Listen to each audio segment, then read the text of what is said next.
दोस्तों, दिनाक्षी short hand में आपका स्वागत है। अगर आप चैनल पे नए हैं तो चैनल को सब्सक्राइब करें और बेल आइकन ज़रूर दबाएं। डिक्टेशन 5 सेकंड बाद स्टार्ट होगी। Ready, start.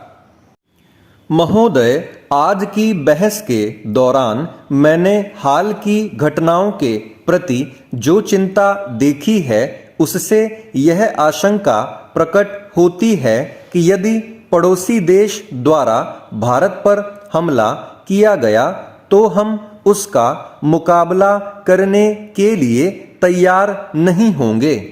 सीमा पर हाल में हुई घटनाओं की संख्या और खासकर एक बड़े मुल्क द्वारा दी जा रही सैनिक सहायता को देखते हुए निसंदेह यह आशंका सही लगती है।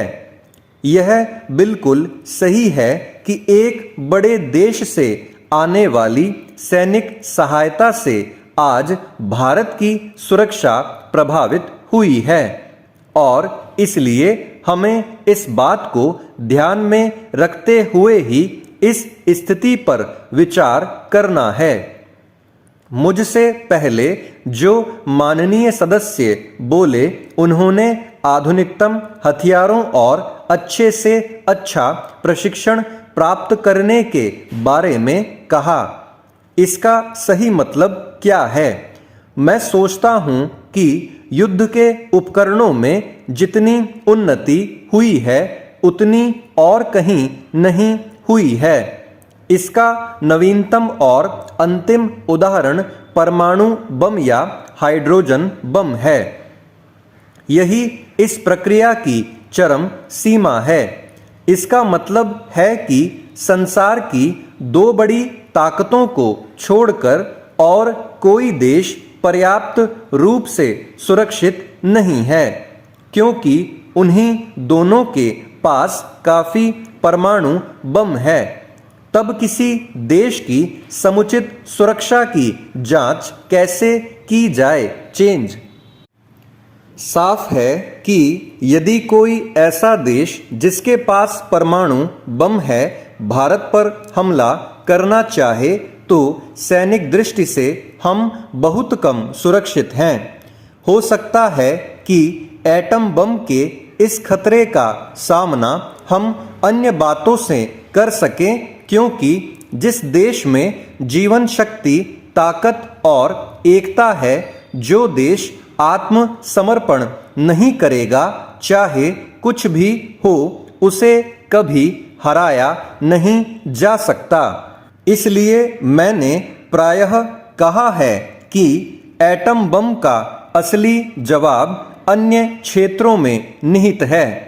मैं ऐसा इसलिए कह रहा हूं क्योंकि अंततः आपकी फौज या फौजी हथियारों का महत्व नहीं है, बल्कि लोगों की एकता की भावना का हर कठिनाई और जोखिम के होते हुए भी लोगों के जीवंत रहने की भावना का महत्व है। यदि मुझे भारत पर भरोसा है तो यह भरोसा अन्य बातों के अलावा अपने लोगों की एकता और हिम्मत पर है। यदि यही कमजोर है तो फिर चाहे कितने ही टैंक या हवाई जहाज झोंक दे, कोई फर्क नहीं पड़ेगा। टेक्नोलॉजी में इतनी तेजी से तरक्की हुई है कि अगर दुर्भाग्य से भविष्य में कोई बड़ा युद्ध हो तो शायद युद्ध कला के बारे में पहली लिखी गई हरेक किताब और पिछले युद्धों में इस्तेमाल किया गया हरेक हथियार पुराना लगेगा। इस नज़र से देखने पर संसार के केवल कुछ ही देशों को छोड़कर शेष सब देश और भारत में हम पूरी तरह पिछड़ गए हैं और फिलहाल हमारे लिए किसी तरह का सहारा नहीं है। सुरक्षा के लिए किसी मुल्क की ताकत किस चीज में होती है? हर आदमी तुरंत सुरक्षा सेनाओं थल सेना, नौसेना और वायुसेना के बारे में सोचता है। चेंज। महोदय, ये सेनाएं सुरक्षा की पहली पंक्ति हैं। इन्हें ही हमले का सामना करना पड़ता है। ये कैसे बनी रही हैं? इनका आधार क्या होता है? जैसे जैसे थल सेना, नौसेना और वायुसेना ज़्यादा से ज़्यादा तकनीकी होती जाती है, वैसे वैसे देश का औद्योगिक और प्रौद्योगिक आधार महत्वपूर्ण होता जाता है।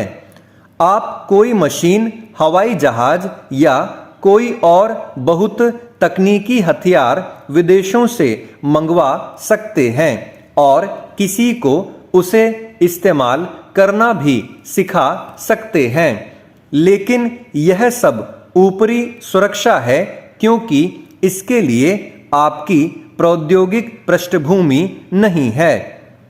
यदि पुर्जे खराब हो जाएं, तो आपकी पूरी मशीन बेकार हो जाएगी। आपने जिससे मशीन खरीदी थी, अगर वह पुर्जे देने से इनकार कर दे, तब भी यह बेकार हो जाएगी और आज़ाद होने के बावजूद भी आप दूसरों पर निर्भर रहेंगे। इस दृष्टि से देखें तो संसार के केवल कुछ ही देश असल में आज़ाद हैं और दूसरे देशों की फौजी ताकत के मुकाबले में अपने पैरों पर खड़े होने के लायक हैं। इसलिए थल सेना, नौसेना आदि के अतिरिक्त आपको देश में औद्योगिक और प्रौद्योगिक पृष्ठभूमि भी बनानी होगी। देश की अर्थव्यवस्था इस सब में सहायता करती है। यदि किसी देश की अर्थव्यवस्था मजबूत न हो, तो वह देश कमजोर पड़ जाता है। मैं सदन को ऐसे देशों के अनेक उदाहरण दे सकता हूं, जिनके पास फिलहाल अच्छी फौज है, लेकिन उनकी ताकत असल में ऊपरी है। कारण यह है कि उनकी फौज अनेक बाहरी चीज़ों पर निर्भर है, जैसे विदेशी मशीनें, विदेशी अर्थव्यवस्था, विदेशी सहायता आदि। ऐसा देश लाजिमी तौर पर पराधीन होता है, चाहे आज़ाद कहलाता हो। सुरक्षा में सेनाओं के साथ साथ आपकी औद्योगिक और प्रौद्योगिक पृष्ठभूमि, देश की अर्थव्यवस्था और लोगों का मनोबल भी शामिल होता है। चेंज। यदि हम दुनिया के देशों पर नजर डालें, तो फिलहाल केवल 2 देश ऐसे हैं जिन्हें सैनिक दृष्टि से पहली पंक्ति में रखा जा सकता है। बीच की स्थिति में अनेक देश हैं। इनमें हमारा स्थान कहाँ है? हम टेक्नोलॉजी और उद्योग के क्षेत्र में पिछड़े हुए हैं। फिर भी जापान को छोड़कर एशिया के किसी भी देश के मुकाबले हमारे देश में उद्योग अधिक हैं। मैं सोवियत संघ के क्षेत्रों को शामिल नहीं कर रहा हूं और चीन की तुलना में भी जो काफ़ी तरक्की कर रहा है। मैं सोचता हूं कि औद्योगिक दृष्टि से हम कई तरह से आगे हैं, भले ही सैनिक दृष्टि से आगे न हों। उसके पास विशाल फौज है। उनकी तुलना में हमारी फौज छोटी है, लेकिन मैं औद्योगिक विकास के बारे में बात कर रहा हूं, अन्य मामलों के बारे में नहीं। इस तरह हम तथाकथित अल्प विकसित देश के वासी हैं, चाहे कुछ मामलों में अधिक उन्नत हों। परमाणु ऊर्जा क्षेत्र में हम शायद दुनिया के आधे दर्जन देशों में हैं। मुझे ठीक ठीक नहीं पता, इसलिए कहना मुश्किल है। स्टॉप। दोस्तों, डिक्टेशन अच्छा लगा हो तो वीडियो को लाइक और शेयर कर दें और चैनल को सब्सक्राइब करके बेल आइकन ज़रूर दबा लें, जिससे भविष्य में आने वाली हर वीडियो आप तक सबसे पहले पहुंच पाए। धन्यवाद।